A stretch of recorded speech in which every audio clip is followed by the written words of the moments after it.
This video is sponsored by Brilliant. Learning something new is always best when done on your own. You can learn math, data science, and computer science lessons interactively for all levels from Brilliant, which makes learning entertaining and engaging. Did you know you learn 6 times more efficiently through interactive learning than you do by viewing lecture videos? You can join millions of individuals who are already learning on Brilliant's platform by going to brilliant.org/computerscience and get started for free with Brilliant's interactive lessons. Additionally, the first 200 people that use this link will receive 20% off a yearly membership. I will leave a link to brilliant.org/computerscience in the description below. So be sure to check out these interactive lessons, like the lessons that I've tried on artificial intelligence and neural networks. These lessons are simple. You can see I could just get started on the lessons. They're comprehensive and a great learning tool for anyone starting to learn about these topics, along with explanations. So here you can see I just click continue and we can see different explanations for our problem. All right, so again, you can go to brilliant.org/computerscience to get started. Thank you, Brilliant, for sponsoring this video.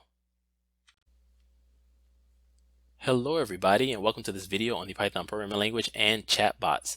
So in this video, I'll attempt to simulate or recreate one of the first ever chatbots called Eliza. Now, Eliza was an artificial psychotherapist chatbot based on the techniques of Carl Rogers.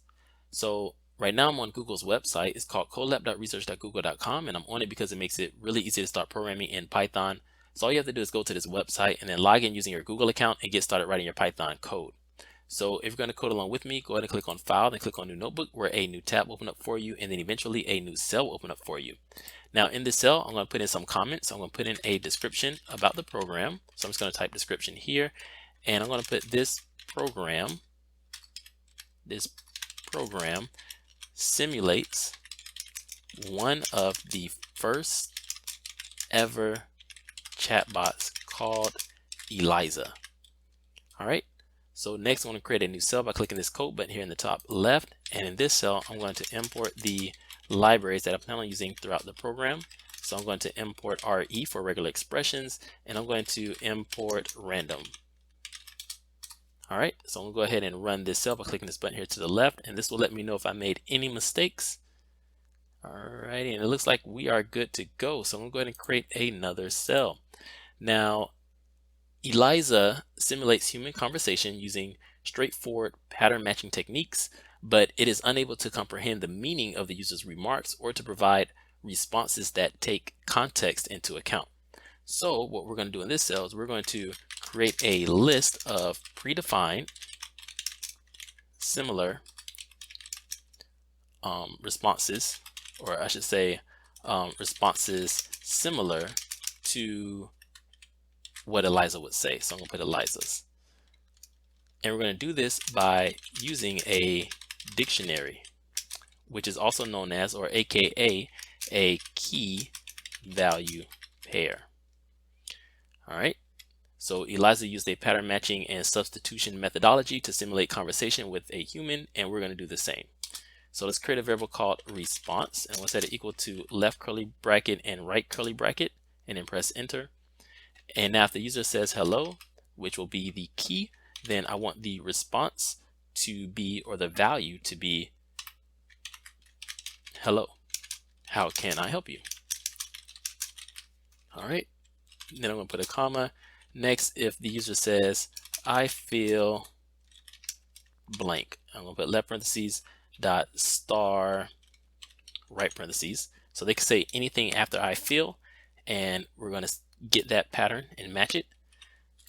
So if they say I feel happy, or I feel sad, or I feel angry, then we're going to respond with, why do you feel blank? So whatever they said, that's what we're going to respond with. So if they said I feel happy, we're going to respond with, why do you feel happy? If they say I feel sad, we're going to respond with, why do you feel sad?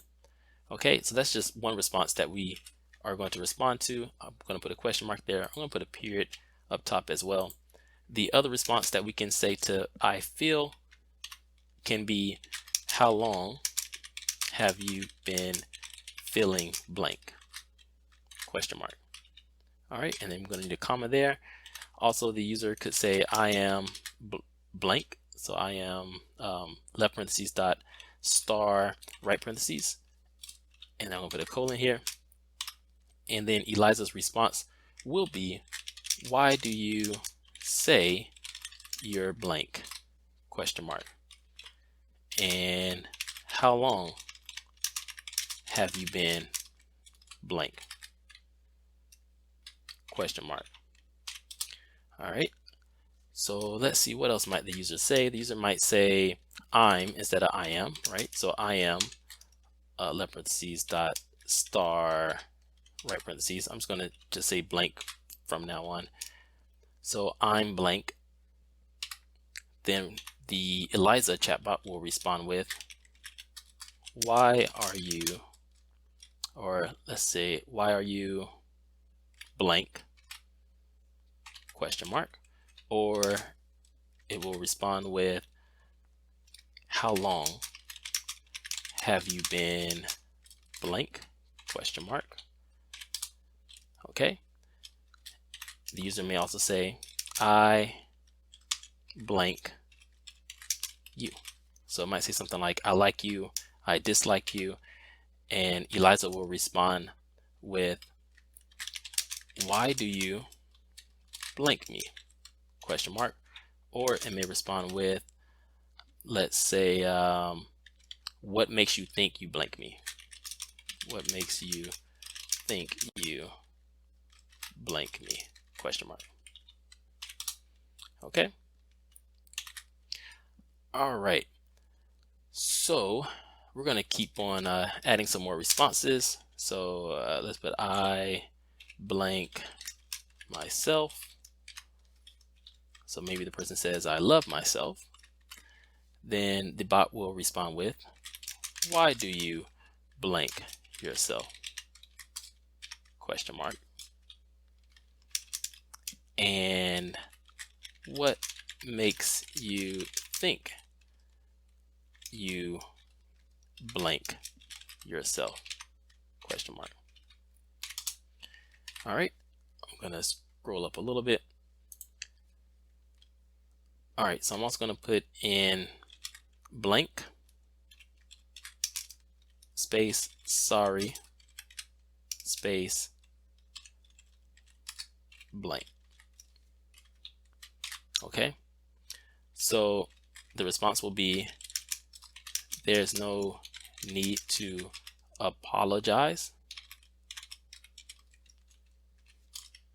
And also, what are you, or not and or what are you apologizing for? Question mark.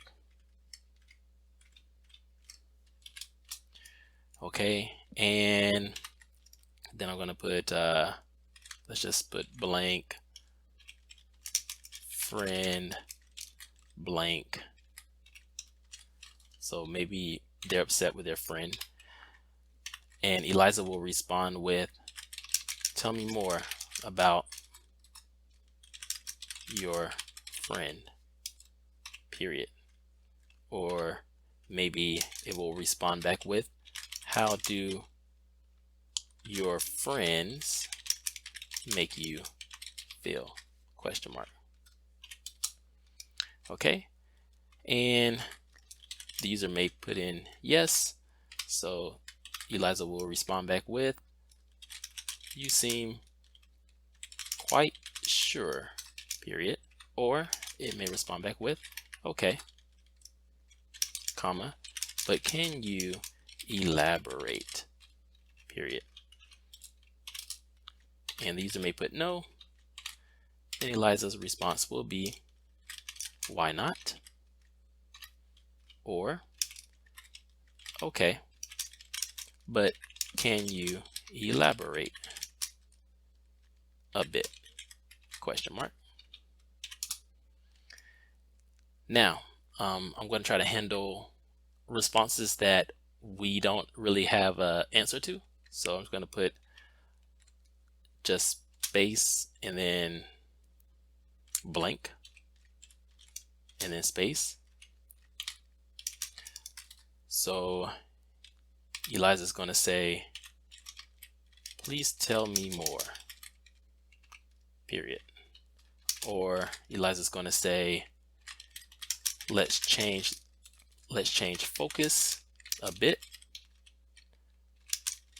Tell me about your family, period. Or Eliza will say, can you elaborate on that, question mark. All right, and then if we just get nothing, then Eliza will respond with, why do you think that, question mark. Please tell me more, period. And basically the same thing. Let's change, oh, and I definitely misspelled let's here. So let's change focus a bit. Tell me about your family. And then of course, can you elaborate on that, question mark. All right, so I think that'll do it. I think this should be able to handle most responses, but I'm going to put in a another response for Eliza, basically saying that Eliza doesn't understand what you're saying, but I don't think it'll ever go to that response. So anyways, let's go ahead and run this cell by clicking this button here to the left. Let's create a new cell. Now in this cell, we're going to create a function that's going to help us, or help Eliza respond back to the user. All right, and before we do that, if you like the videos on this channel, then be sure to click that subscribe and like button, and to be notified about new videos from this channel, hit that bell notification. All right, so let's continue. So we're going to define a function to match the user's input to a predefined response. So I'm going to call this function match underscore response. And it's going to take in some input text from the user. All right. And then I'm going to create a for loop to iterate over the items of the response dictionary that was created in the cell above. Okay. So to do this, I'm going to use a for loop. So for pattern and response underscore list and response dot items. So basically, pattern is the assigned. Pattern is assigned to the key of the current item, and the response list variable is assigned to the value of the current item. All right, in this loop. So while we go through each of these items, I'm going to create a variable called matches, and I'm going to try to find a match between the pattern in the dictionary that we created and the user's input. So matches will be set equal to re.match, and re is of course that regular expression library that we imported earlier. It's going to take in the patterns that we created, and it's going to take in that input text. So it's going to take in each of those patterns or keys that we created at a time, and it's going to compare it with the input text that we're going to use to get from the user. So we're going to get this input text from the user later on. Now in the dictionary, these patterns here are all lowercase. So that means that we need our user's input to be lowercase as well. So I'm going to put dot lower, and that will allow us to match the input text with the pattern or the key. All right, so now if there is a match, so if matches, so basically if a match exists, then we're going to create a variable called chosen underscore response, where we're going to choose a response for a response to give back to the user. So we're going to choose one of those responses, but we're going to choose them randomly, right? So some of these values have multiple responses, like this last one here. You know, why do you think that? Please tell me more. And so we're going to choose randomly one of these responses. So now we're going to use that random library. So random.choice response underscore list. Okay, and then I'm just going to return response. So return chosen underscore response dot format star matches dot groups, and that returns the response, or returns a randomly chosen response. Okay, now if we go through this loop and we don't find any matches, then we are going to we're going to return, I'm sorry, I don't understand what you're saying. So here I'm just going to put there is no pattern match. So return,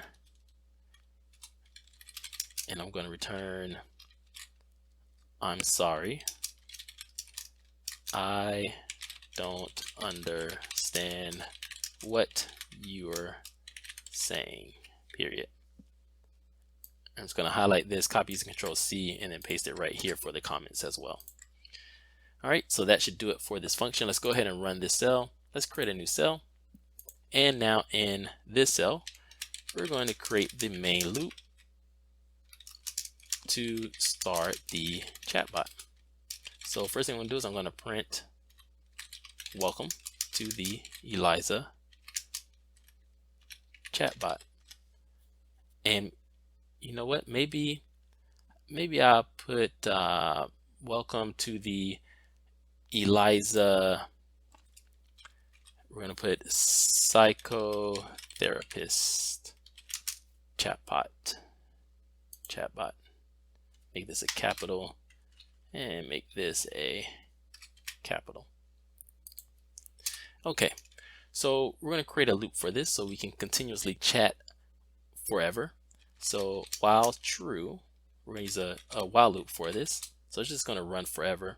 We're going to get the user's input. So I'm going to create a variable called user input, and I'm going to set this equal to input. All right. Now I kind of want to prompt the user a little bit, so I'm going to put u in here.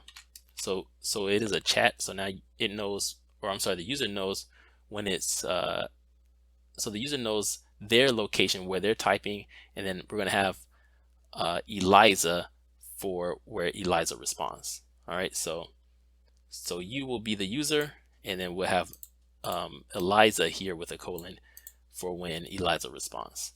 All right, so we're just prompting the user to type with you.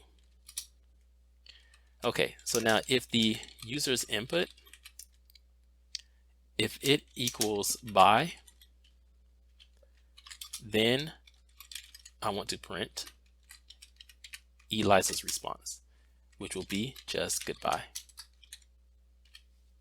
So to make sure that the user's response is by in all lowercase, I need to put their input to lowercase. So just type .lower there with the left and right parentheses. And after this, I want to break out of the loop. So basically I'm stopping this loop, and the user is done chatting with this bot after they say bye. All right, else if the user did not say bye, then we're going to try to find a matching response to whatever the user said. So we're going to print Eliza, and then colon, and then a space, and then a plus to append a response, and then we're going to use that match underscore response function that was created in the cell above, and we're going to input the user underscore input. Okay, so let's go ahead and run this. And so here we go. Welcome to the Eliza psychotherapist chatbot. So I'm going to say hello, and Eliza responded back with hello, how can I help you? Now again, I don't think Eliza will ever go to this portion here. I'm sorry, I don't understand what you're saying, but we're going to do a few tests just to test out this bot. So I'm going to put here, I'm going to put I feel happy. It says, why do you feel happy? Because the sun is beautiful. Why do you think that? Because it warms our planet. Let's change focus a bit. Tell me about your family. Okay, so we can kind of see how this works. Now, if I just put in some gibberish like that, press enter, you can see that it still comes back with a response. And I think it can respond back to anything. It should be able to.